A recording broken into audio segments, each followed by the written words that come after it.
Bismillahirrahmanirrahim. Alhamdulillahirabbil alamin wassalatu wassalamu ala asrofil anbiya'i wal mursalin wa ala alihi washabihi wa man tabi'ahum bi ihsan ila yaumiddin. Amma ba'du. Perkenalkan kami dari Teknik Informatika angkatan 2019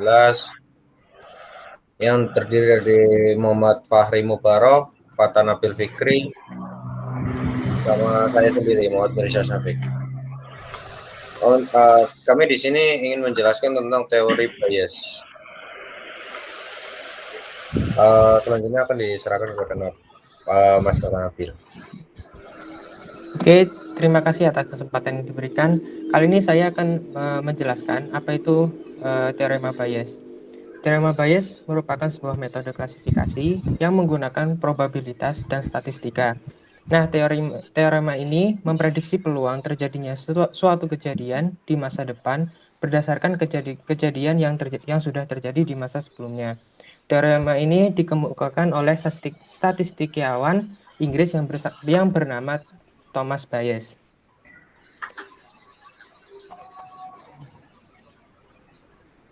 Untuk persamaan pada teorema Bayes yaitu sebagai berikut. Yang pertama ada posterior yang sama dengan prior dikali likelihood dibagi dengan evidence. Untuk keterangannya, posterior adalah peluang masuknya sampel dengan karakteristik tertentu dalam suatu kelas.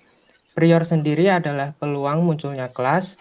Likelihood adalah peluang munculnya karakteristik sampel pada suatu kelas, dan evidence adalah peluang munculnya karakteristik sampel secara global.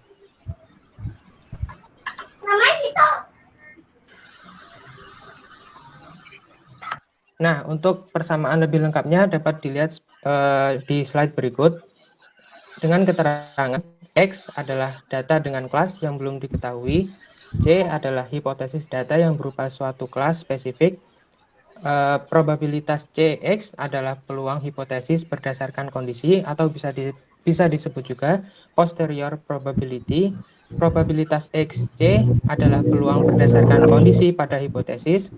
Probabilitas C adalah peluang hipotesis atau prior probability, dan probabilitas X adalah peluang dari X secara global atau evidence.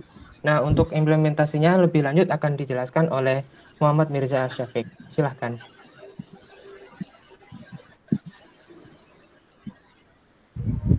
Ya, terima kasih. Implementasi teorema Bayes. Teorema Bayes umumnya dipakai untuk mengklasifikasikan suatu sampel ke dalam kelas tertentu berdasarkan karakteristik yang muncul pada sampel. Teorema ini juga dapat digunakan sebagai metode machine learning yang menggunakan probabilitas.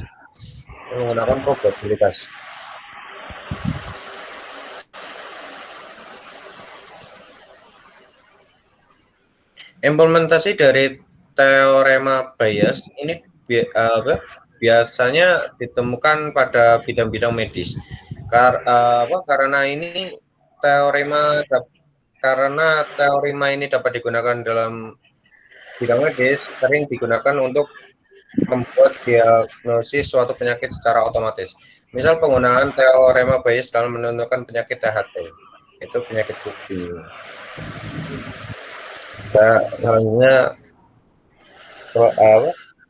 Selanjutnya akan diserahkan kepada Muhammad Fahri Mubarok.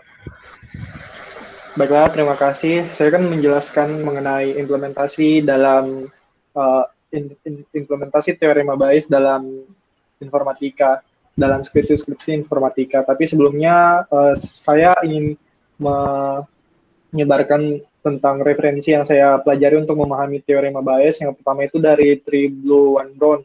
Nah, di Triblu-Wan-Brown ini dia menjelaskan tentang seberapa pentingnya teorema Bayes diterapkan dalam kehidupan sehari-hari, dan mengenai implementasi dari kita tidak boleh langsung mengambil sebuah probabilitas tanpa menghitungkan bukti-bukti baru yang ada. Kemudian the Bayesian trap juga dijelaskan di channel Veritasium, hampir sama dengan Bayes theorem, tapi dia lebih menekankan kalau seberapa sering orang terjebak karena tidak menerapkan Bayesian teorem dalam kehidupan sehari-hari. Kemudian untuk implementasi skripsi sendiri, saya menemukan banyak sebenarnya, tapi cukup dua untuk yang saya jelaskan pada kesempatan kali ini. Yang pertama itu penerapan algoritma machine learning naive Bayes untuk credit scoring pada peer-to-peer lending. Nah, jadi pada skripsi ini dia menggunakan dataset dari sebuah instansi penyedia jasa peminjaman uang atau lending di United States. Kemudian pada dataset itu dia mengimplementasikan algoritma naive Bayes untuk menentukan apakah seseorang yang akan mengajukan kredit atau pinjaman kepada sebuah perusahaan itu bisa memenuhi pinjamannya suatu saat atau tidak. Jadi manfaatnya yaitu dapat menghindari gagal bayar pada orang yang meminjam uang melalui peer-to-peer lending.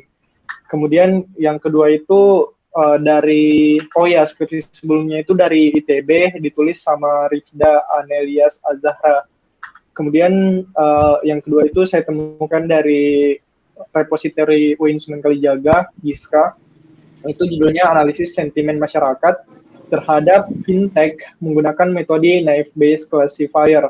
Nah, jadi pada skripsi ini penulisnya itu mau mengkategorisasikan mengenai pendapat seseorang terhadap teknologi fintech. Nah, dataset dari penelitian ini tuh berasal dari searching tweetan warga Twitter yang mengandung kata fintech di dalamnya. Nah, dataset tersebut kemudian diklasifikasikan menggunakan algoritma naive Bayes, kemudian ditentukan tentang berapa persen yang merasa positif dengan adanya fintech, berapa persen yang merasa negatif dengan adanya fintech, netral, dan satunya lagi itu diabaikan karena tidak nyambung sama pembicaraan fintech. Nah, mungkin untuk skripsinya saya perlihatkan sebentar.